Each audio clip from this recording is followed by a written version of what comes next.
Bit of a different Father's Day sermon today. Our sermon title from Deuteronomy 6:20 through 25, Fathers Telling True Stories. So we're going to talk about the importance of telling stories today. Now, what have I done as Pastor Joel going into a secular guru nonsense mindset here and talking about things that don't really have a point? You will hear secular people talk about the power of storytelling, and it's true. That's true. Stories are powerful things. But what I want to challenge us this morning, this is my central idea, is I want to challenge fathers, grandfathers. I want to challenge you all to consider gaining skill in telling stories. Now, if you're not a good storyteller, which I never was, you have help, because that's what reading is about, right? You can read other stories that other people have read or have written, and you can read those stories to your children. That happened to me as my children were growing up. I was not a good storyteller to my children. I couldn't make up the story. I couldn't create it very well.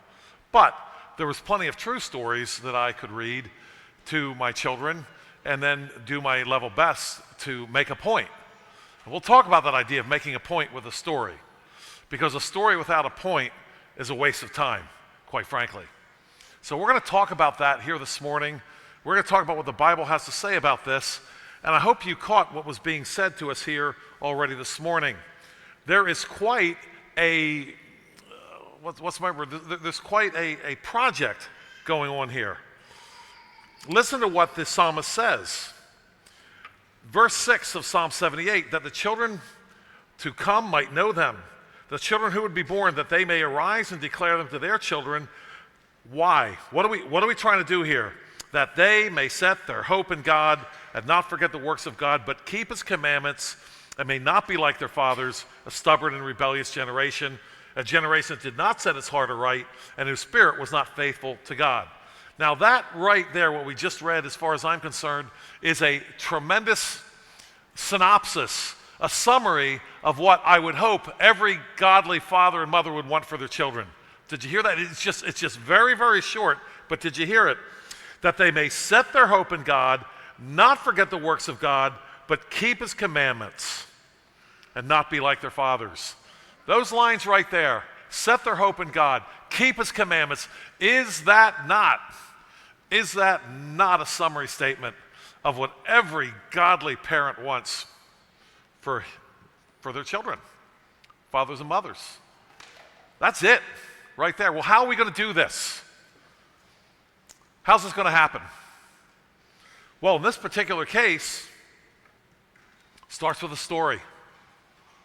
They go right to the story. John didn't read that. I didn't ask him to. It's a long story, but I just want you to see what happens. We have the statement of what God has done, and then we have the statement of what we want our children to be. Not just our children, did you see that? But our children's children, and this thing is supposed to keep on going. Did you see that? How are we going to do all this? Are we just going to tell people, hey, do this? No, we have an example. It goes right into the story. Look at this. The end of verse 8, talking about how the fathers were quite bad, stubborn, rebellious, did set his heart aright, unfaithful. And then it starts right into the story. Verse 9, the children of Ephraim, being armed and carrying bows, turned back in the day of battle. They did not keep the covenant of God. They refused to walk in his law and forgot his works and his wonders that he had shown them. Marvelous things he did in the sight of their fathers in the land of Egypt, the field of Zoan. He divided the sea, and so forth. And the rest of Psalm 78 is the story. So what we have here in Psalm 78 is a statement of we want our children to love and serve God and keep his commandments. And our encouragement, at least in this psalm, is telling this story. That's what's happening here. Now, really, Pastor Joel, can you make this case from the Bible here? Can you really do it? Are you like digging into some kind of a secular idea of storytelling and so forth? Well, I don't think I am. I want to share with you something that, actually a story that happened to me this week, and that maybe switch what I was going to talk about for Father's Day. I was talking to a young man who has some skill in making up stories and telling them to his children. And again, I'm kind of jealous of people who can do that.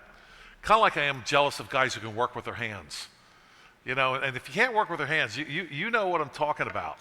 If you have trouble working with your hands, you like to watch those people that can work with their hands. Like, how do they do that?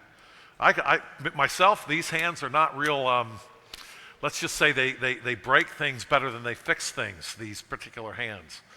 But I just love to watch people work with their hands and fix things and make things and do things. I have the same thing going on with storytellers. How do you have that imagination? How do you make that work? And what happened was this young man, what he's got is he doesn't tell his children's, he tells his children's stories, not every night, but most nights. And he doesn't tell disjointed stories. What he's got is he's got a character. And this character's name is Bob the Bard. And Bob the Bard has all these adventures, and Bob the Bard fights dragons and ogres, and one time he fought a ghastly, huge centipede that crawled out of the forest and attacked Bob the Bard's family.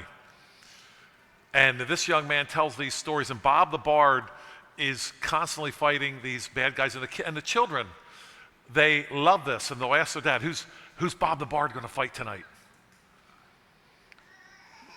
And as I thought about this, and I was talking to this young man, he said, I always have a conversation between, when the moment of conflict comes, I always have a conversation between Bob the Bard and the ogre, the dragon, whatever.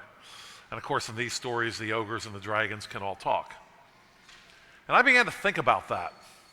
I began to think about the stories that we see in the Bible, and is there any kind of parallels there, especially to that point? Now, keep that in mind, that idea of the conversation, the talking that goes between the antagonist and the protagonist, if you will. Keep that in mind. There's a few things that I want to talk about as we go through this, but there's 7 reasons why I would encourage fathers, grandfathers, and if you're not real good at telling stories right now or even finding stories, don't panic. There's plenty of time. That's why we're preaching this sermon here this morning. Why fathers, grandfathers should learn to tell or read stories. I've got 7 reasons here, and this is not comprehensive. First of all, the Bible is full of stories. The Bible starts out as a story. In the beginning, God created the heavens and the earth. Starts out as a story. I have spent not a lot of time because it's a waste of time, but if you've ever read some of the other holy books, the Bhagavad Gita, I don't even know if I'm saying that correctly, it's a Hindu, it's Bhagavad Gita, whatever. They don't tell stories. They come up with these, supposedly wonderful sayings or whatever. One of the worst ones I ever heard was the story of a king who wanted to become wise, like this wise man that lived in the mountains in a cave somewhere. I always get a kick out of that one. The wise people keep their wisdom to themselves and live in a cave. Makes a lot of sense. Anyway, so this king sends his messenger, servant, whatever, to go and learn the wisdom from this guy that lives in a cave, because he's supposed to be wise, because he sits in a cave and he contemplates.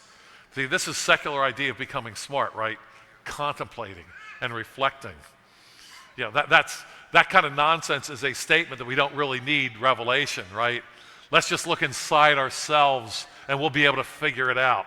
That's not working too well. But anyway, so he sends the servant to the guy, the wise person in the cave. And so he goes there, and he doesn't want to disturb his contemplations and his reflections. The guy's quiet. sitting up, imagine the lotus position, hands like this, receiving wisdom somehow. And so he doesn't want to disturb him. So he sits there for a day.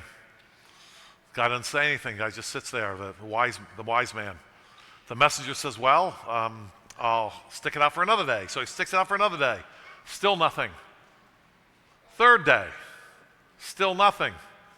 So finally he gets up the courage. The messenger gets up the courage and he says, well, my king sent me here a long journey to get your wisdom. Please, can you tell me something wise and insightful? And finally the man talks. And he says, well, tell your king that if he doesn't understand my silence, he will never understand my words. Makes me want to bang my head against the pulpit.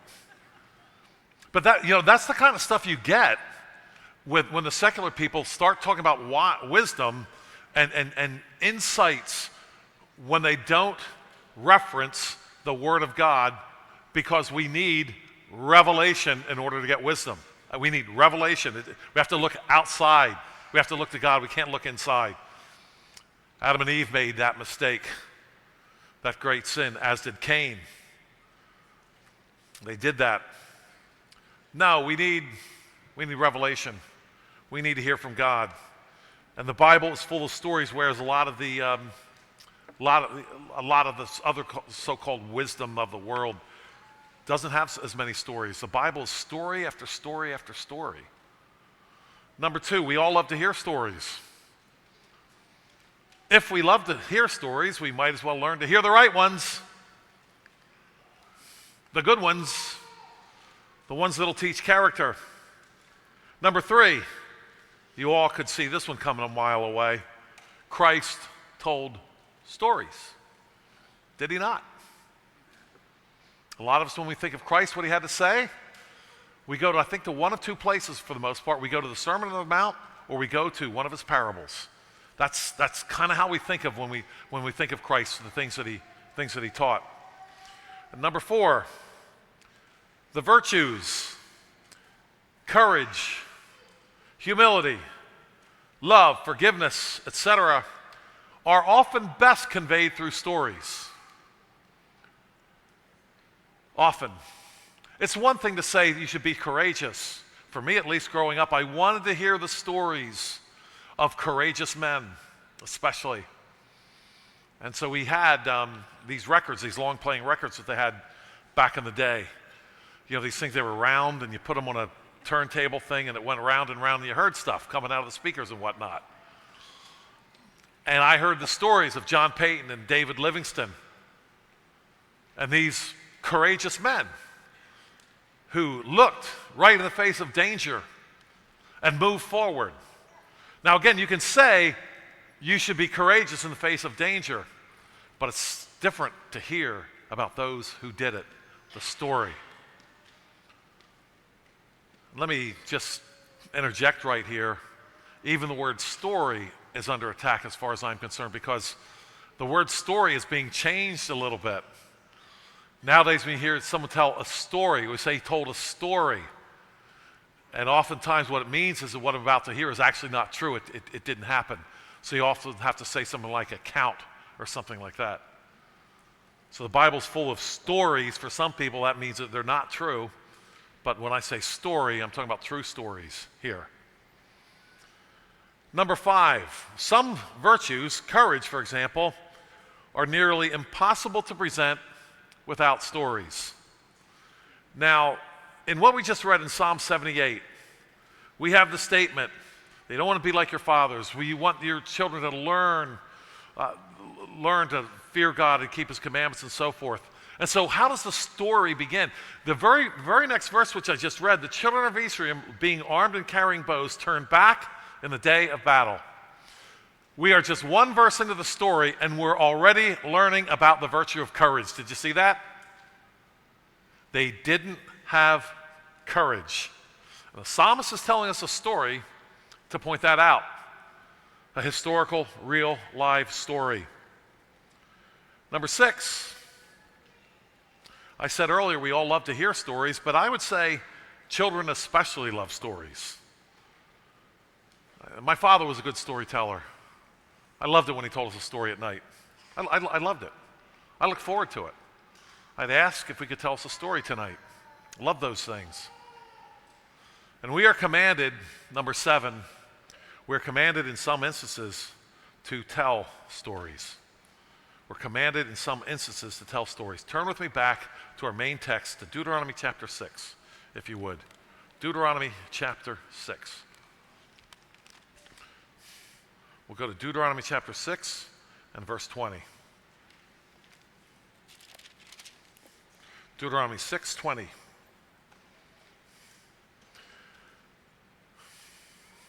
Let's start at verse 16.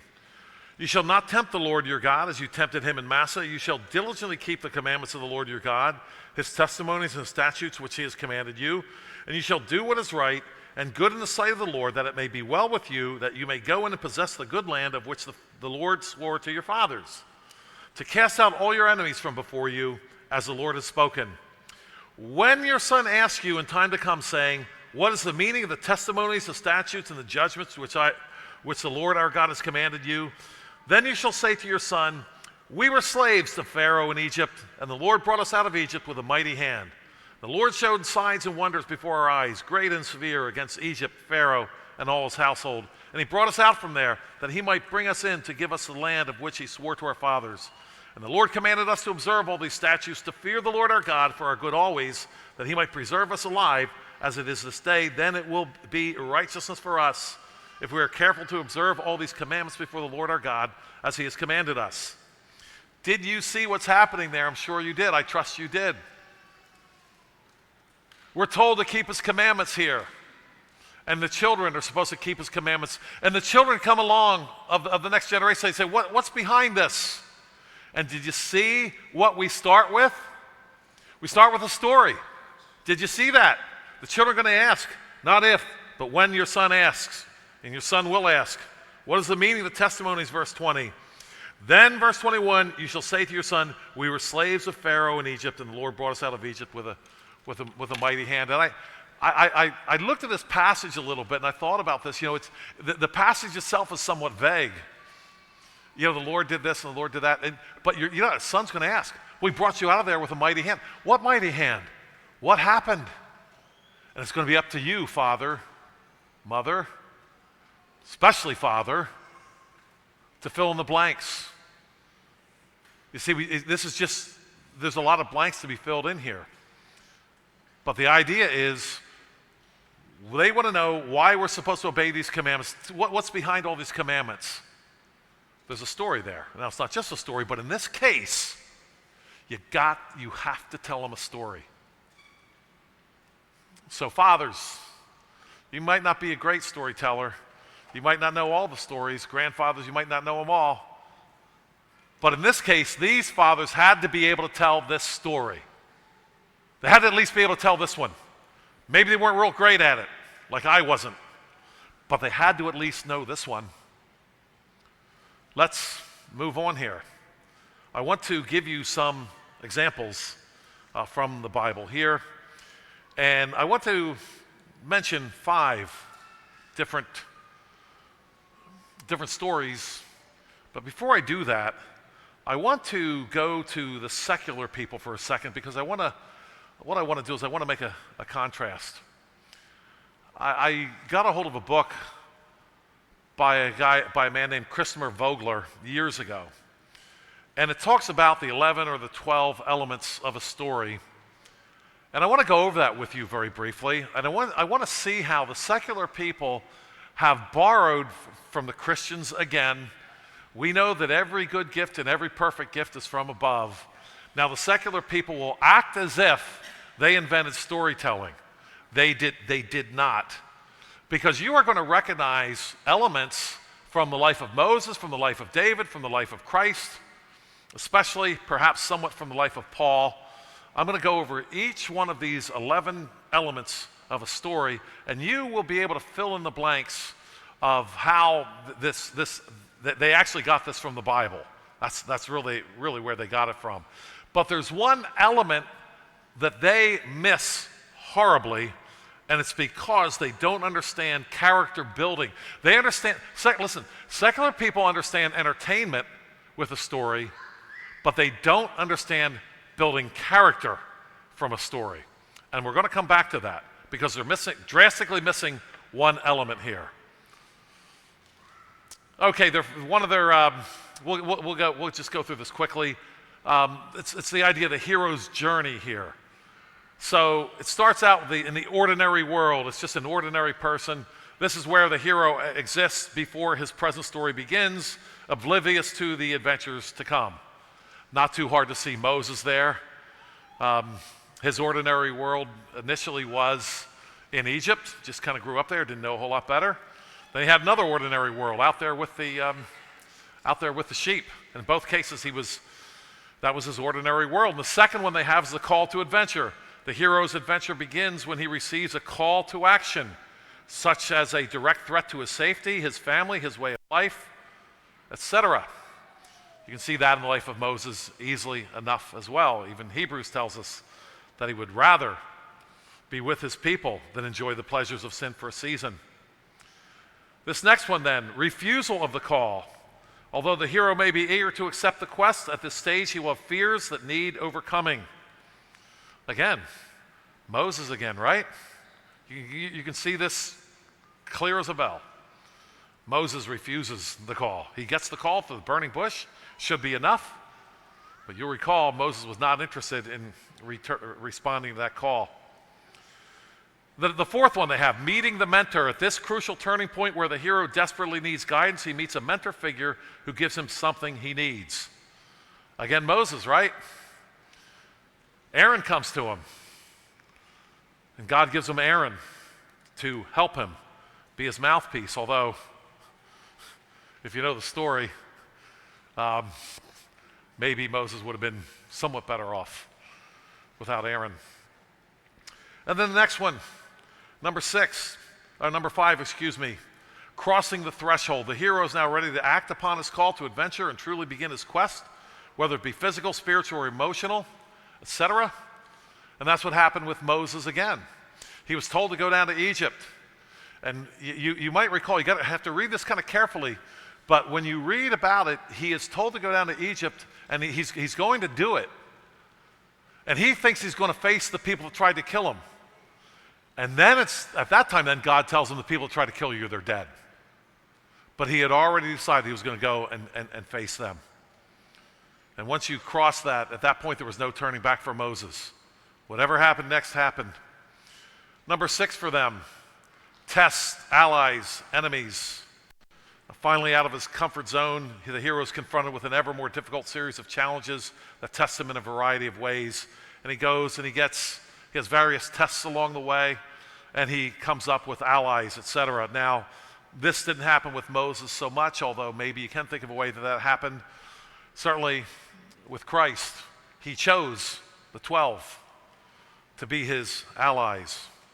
Number 7, then, approach to the inmost cave. They call this, it may represent many things in the hero's story, such as actual location in which lies a terrible danger or an inner conflict upon which the hero has to face.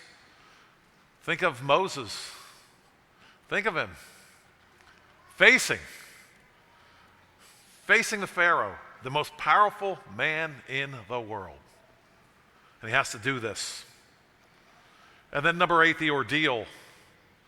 A dangerous physical test or a deep inner crisis the hero must face in order to survive for the world in which the hero lives to continue to exist. He has to go through this ordeal. And then these next 3, you'll recognize. This next number 9, seizing the sword. After defeating the enemy, surviving death, and finally overcoming his greatest personal challenge, the hero is ultimately transformed into a new state, emerging from battle, stronger person, and often with a prize. Certainly this happened with Moses. He might have thought his worst ordeal was facing down Pharaoh. Poor Moses, he hadn't seen nothing yet, to use the language poorly. You think Moses was tough? Wait till you hang out with these people in the desert for 40 years. But that ordeal strengthened him for the other ordeals. Number 10, The road back, this stage in the hero's journey represents, actually there's 12 here, represents a reverse echo of the call to adventure in which the hero had to cross the first threshold. Now he must return home with his reward. But this time, the anticipation of danger is replaced with that of acclaim and perhaps vindication, absolution, and even exoneration. Of course, that happened with Moses, bringing them out, finally crossing the Red Sea. It's kind of funny to me. There's a couple incidents that just make me laugh a little tiny bit. The children of Israel, when they buried Moses, they mourned for him. I can't forget right now. I can't remember right now. Either 40 or 80 days. I think it was 40 days. You mourned for Moses 40 days? You couldn't stand his guts for 40 years. What are you mourning for him now? It's just kind of intriguing to me. It's just interesting to me. But that's the way that was. And these next two you'll really recognize from Moses, from Christ, from pretty much every good story in the Bible. Resurrection. This is the climax in which the hero must have his final, most dangerous encounter with death. The final battle also represents something far greater than the hero's own existence, with its outcome having far-reaching consequences to his ordinary world and the lives of those he left behind. Well, that's easy to recognize that one. If you are familiar with stories, movies, novels, you'll recognize this one. Towards the end of these novels and stories, it seems like there's an event which is going to destroy the hero, if you will. And yet the hero comes back even from that. Man, I wonder where they got this idea from. Wonder where they came up with that one. Resurrection. And number 12. The return with the elixir, it's called. This is the final stage of the hero's journey in which he returns home to his ordinary world, a changed man. He will have grown as a person, learned many things, faced many dangers, and even death, but now looks forward to the start of a new life. And this is the idea that because this hero went through this event, went through these things, he now has something to share with the rest of the world. Maybe it's not the whole world, maybe it's just his family, maybe it's limited to his town or whatever, but he now has something to share with everyone that is going to improve their lives that would not have happened if he did not go through this ordeal. Once again, where are you getting this idea from? And the secularists will say, well, you copied that off the pagans. I'm afraid not. That's not the case. So once again, we see the secularists borrowing extensively from Christianity to even be able to tell a story properly. Moses, Christ, David, Joseph. You can see these elements in their lives that have been copied. But we have a little problem here, and I'm going to say that the secularists have missed something. And they've missed something because they don't understand character building, because they don't even really understand character. Not really. Well, what am I talking about? Well, I'm talking about the character that is built, that is shown in conversation between the protagonist and the antagonist in a story. Now, if I've lost you so far a little bit, just stick with me here. You're going to say, Joel, you haven't been giving me a whole lot of Bible yet. I will. We'll get to it. But first of all, I want to go to a passage in a book that's not the Bible, but it is the second best story, second most repeated, second most sold, second most read story in the English language in the West, and that's from Pilgrim's Progress. And here's what I'm getting at. I told you I'd get back to that idea of the conversation between the protagonist and the antagonist. I said I would get back to that. We're going to look into the Bible in a minute for that. That's how we'll wrap this up here this morning. But I want you to see what John Bunyan does when Christian, in his armor, faces Apollyon. We could just have a story of Christian fighting Apollyon. It's a good story and descriptive. But that's not how Bunyan does it. He doesn't do that. He gives us the conversation. He gives us the character of the people involved. And dads, when you tell stories, when you read stories, you must convey the character of the people involved. It can't just be like a boxing match. One boxer who you know nothing of boxes another boxer who you know nothing of. This isn't like that when we're telling stories to build character, dads, with our children. We have to expose the character of the people involved. And I want you to listen how Bunyan does this. He exposes the character of the people involved. Bunyan says this, and you'll recall that he presents it as a dream. He says, "Then I saw in my dream that these good companions, when Christian was going to the bottom of the hill, gave him a loaf of bread, a bottle of wine, and a cluster of raisins, and then he went on his way. But now in this valley of humiliation, poor Christian was hard put to it, for he had gone but a little way before he espied a foul fiend coming over the field to meet him. His name is Apollyon. Then did Christian begin to be afraid, and to cast in his mind whether to go back or to stand his ground. But he considered again that he had no armor for his back, and therefore thought that to turn back to him might give him the greater advantage, with ease to pierce him with his darts. Therefore he resolved to venture and stand his ground. So he went on, and Apollyon met him.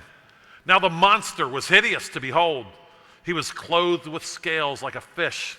They are his pride. He had wings like a dragon, feet like a bear, and out of his belly came fire and smoke, and his mouth was as the mouth of a lion. When he came up to Christian, he beheld him with disdainful countenance, and thus began to question him. Apollyon, whence come you, and whither are you bound? Christian, I am come from the city of destruction, which is the place of all evil, and am going to the city of Zion. Apollyon, by this I perceive that thou art one of my subjects, for all that country is mine, and I am the prince and god of it. How is it then that thou hast run away from thy king? Were it not that I hope that thou mayest do me more service, I would strike thee now at one blow to the ground. Christian, I was born indeed in your dominions, but your service was hard, and your wages such as a man could not live on. For the wages of sin is death. Therefore, when I was come to years, I did as other considered persons do, look out if perhaps I might mend myself. Apollyon, there is no prince that will thus lightly lose his subjects, neither will I as yet lose thee. But since thou complainest of thy service and wages, be content to go back. What our country will afford, I do here promise to give thee. Christian, but I have let myself to another, even to the king of princes, and how can I with fairness go back with thee?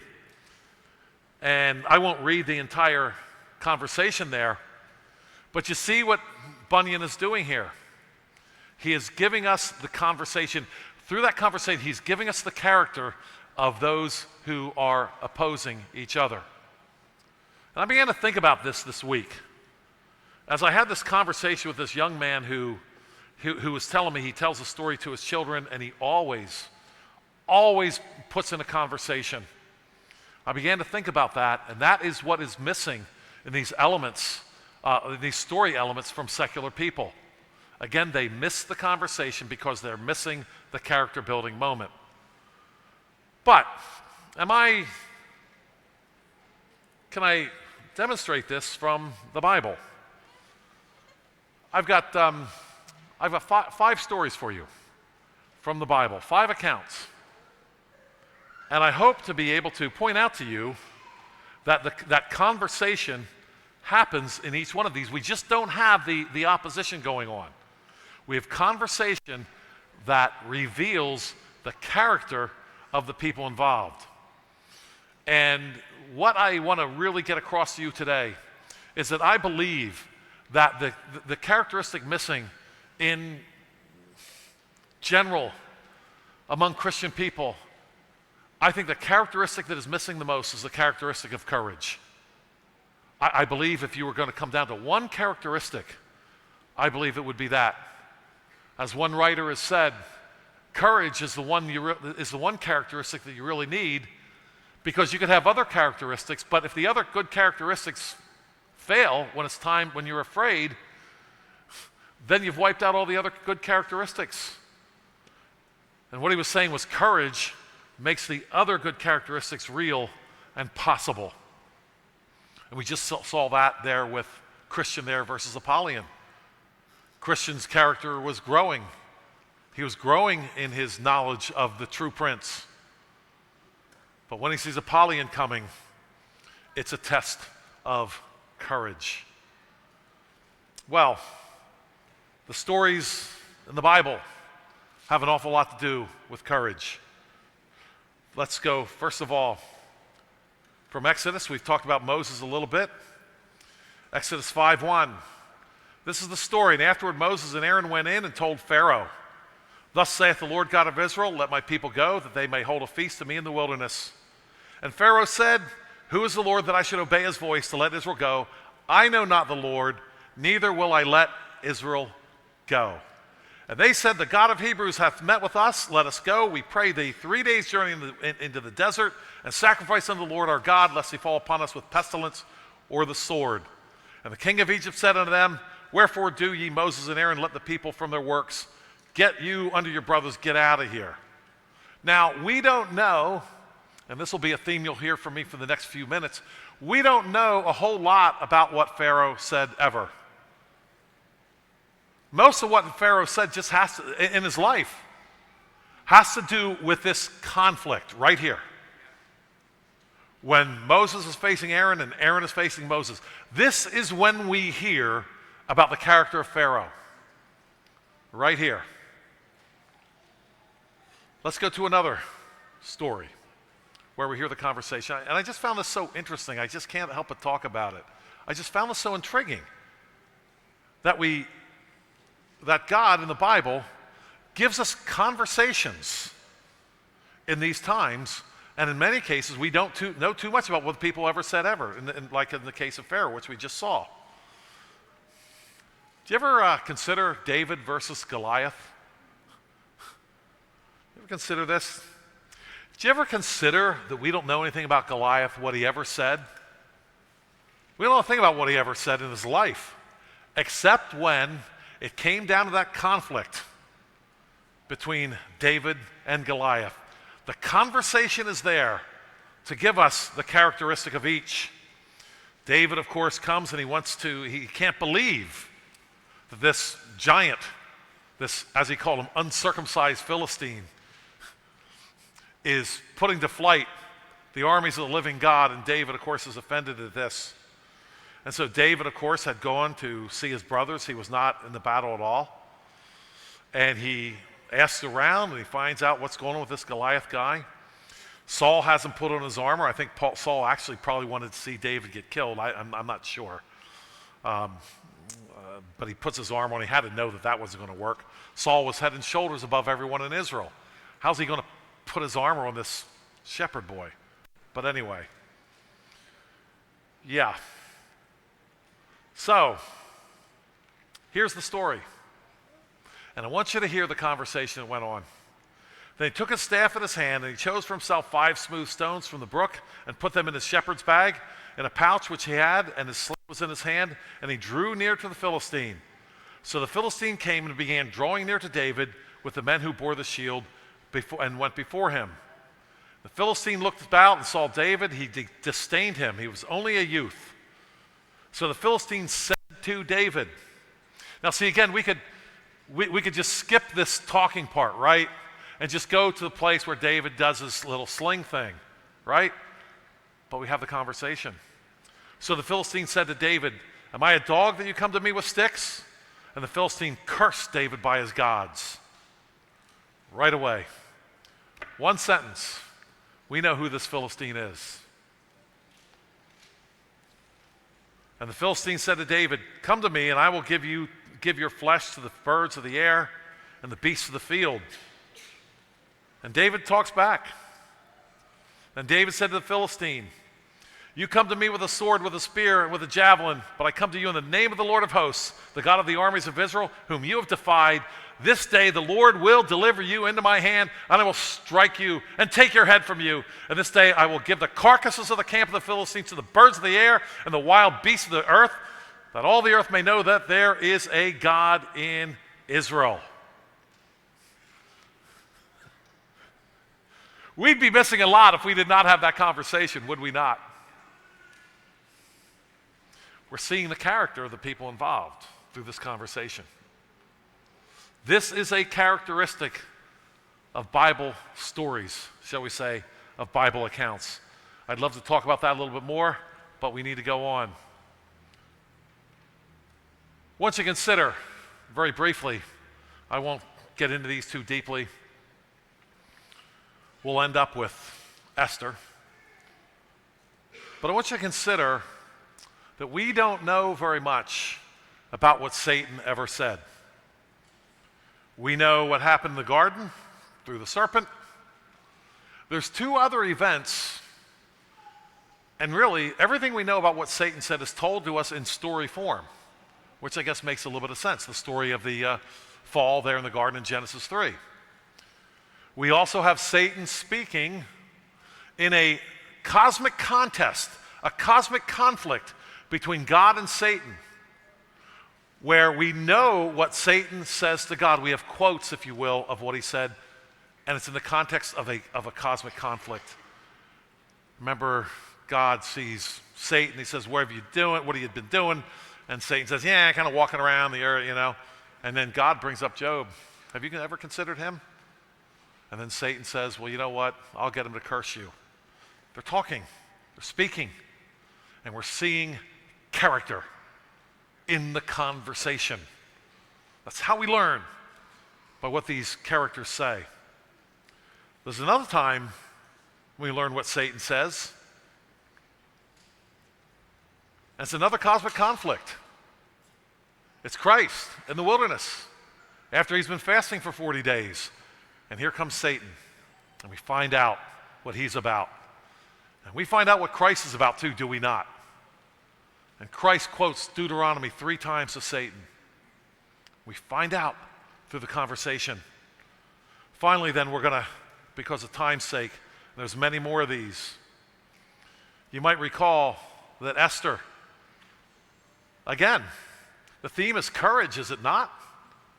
Where she had to say, "You know what, it's not legal for me to go talk to the king, but I got to do this. I have to have courage." So Esther puts this banquet together, and listen to the story here. That night, the king could not sleep. So one was commanded to bring the book of the records of the Chronicles, and they were read before the king, and it was found that written that Mordecai had told of two of the king's eunuchs, the doorkeepers, who had sought to lay hands on the king. Then the king said, "What honor or dignity has been bestowed on Mordecai for this?" The king's servants who attended him said, "Nothing has been done for him." So the king said, "Who is in the court?" Now Haman had just entered the court, the outer court in the king's palace, to suggest that the king hang Mordecai on the gallows that he had prepared for him. Pretty intense stuff going on here.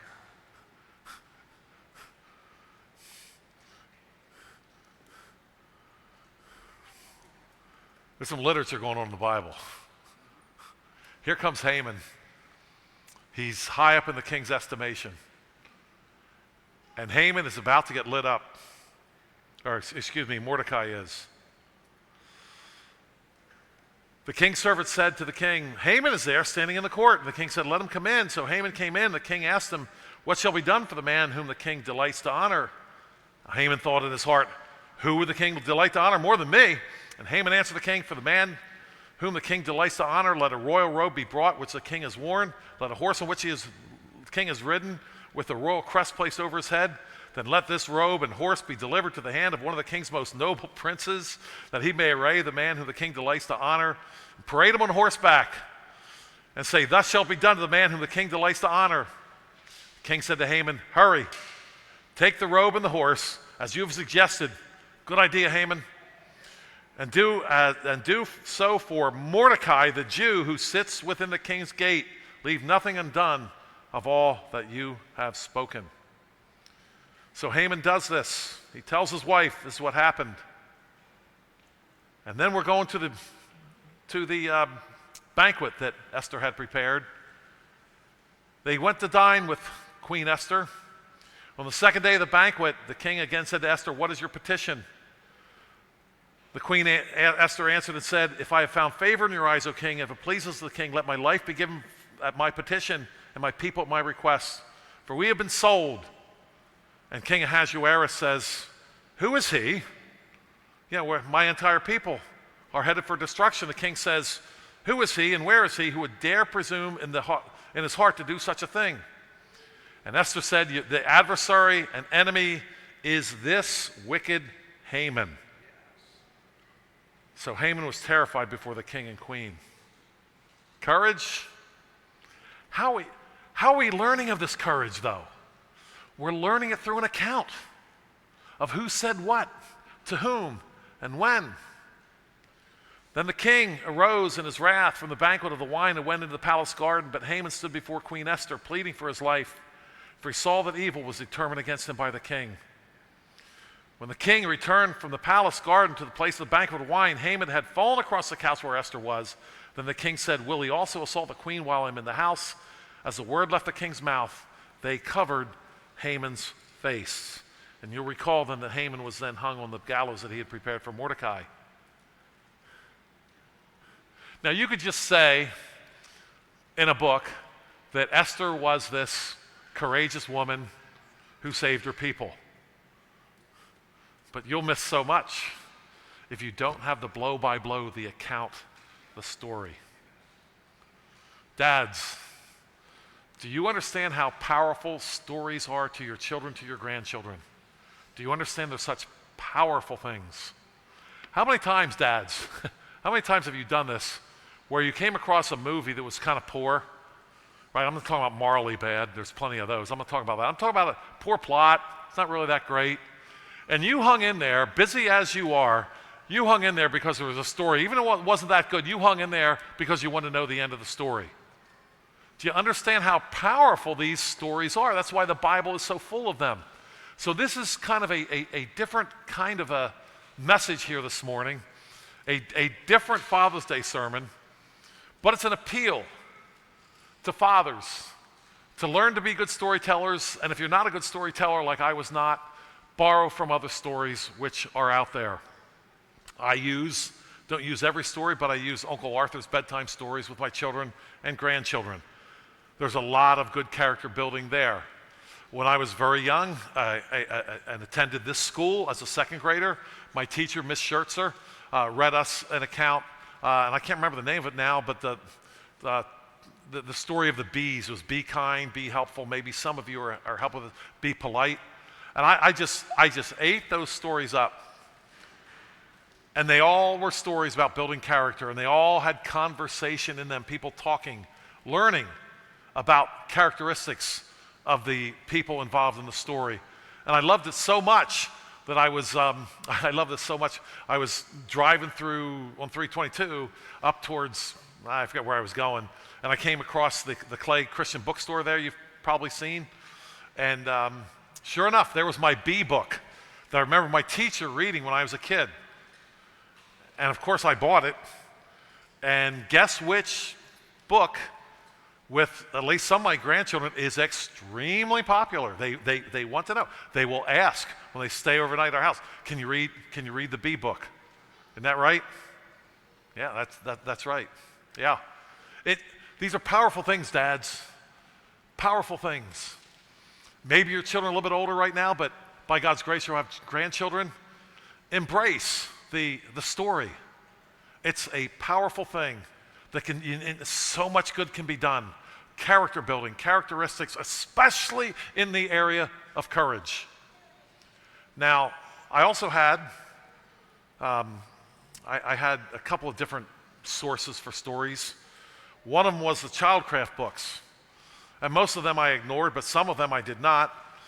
And one of the books was a story full of people to know, and another was scientists and inventors and so forth. And one story that I think my children still remember was a story called Sitting Bull Meets His Match. And, it wasn't Christian necessarily, but it was so easy to teach courage in this story. And what it was the Sitting Bull's an interesting character. Sitting Bull is often seen as a general. He was not a general. He's more like a medicine man. He's more like a witch doctor is what he was. Crazy Horse was the general. We don't hear as much about him. We should. hear more about him.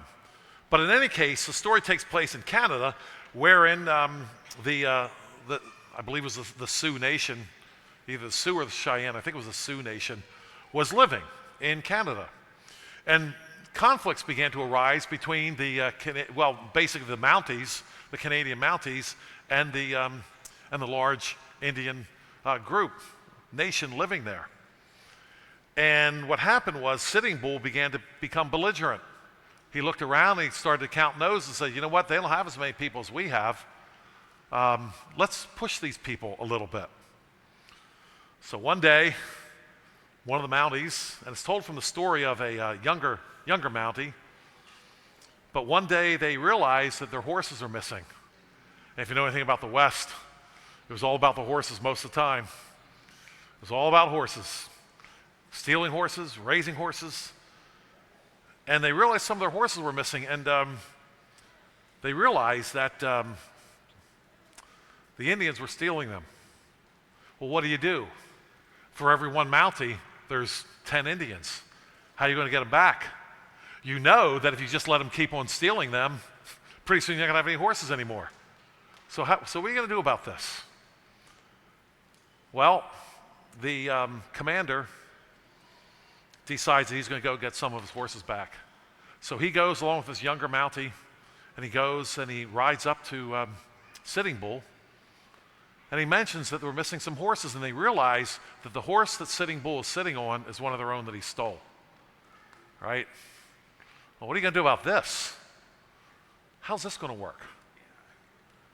And so the commander, he begins talking with a little conversation here. And he rides up right beside Sitting Bull, and without telling anybody, nobody knows he's going to do this, he grabs Sitting Bull by the waist and tosses him off, grabs his horse by the bridle, and takes off running. The young man who's telling the story is just shocked by it. Can't believe it. But everybody else was shocked too. And they were so shocked, they were shocked just briefly into inaction. He turns his horse, he and the few Mounties with him, they take off after the commander who's leading the horse. And he talks about how the fact that, and I'm not aware of how this worked, but he talked about the idea that the Indians from behind were using ropes to try to trip up their horses, but their own horses that the Mounties were using were actually trained for that kind of a thing. They were trained horses to be able to get out of that situation. And they ride and they get out of Dodge barely. Dads, can you see how easy it would be to teach the characteristic of courage from a story like that? Super easy to do. There are so many stories out there like that, many of them Christian. I'm going through right now John Payton. He was a courageous missionary.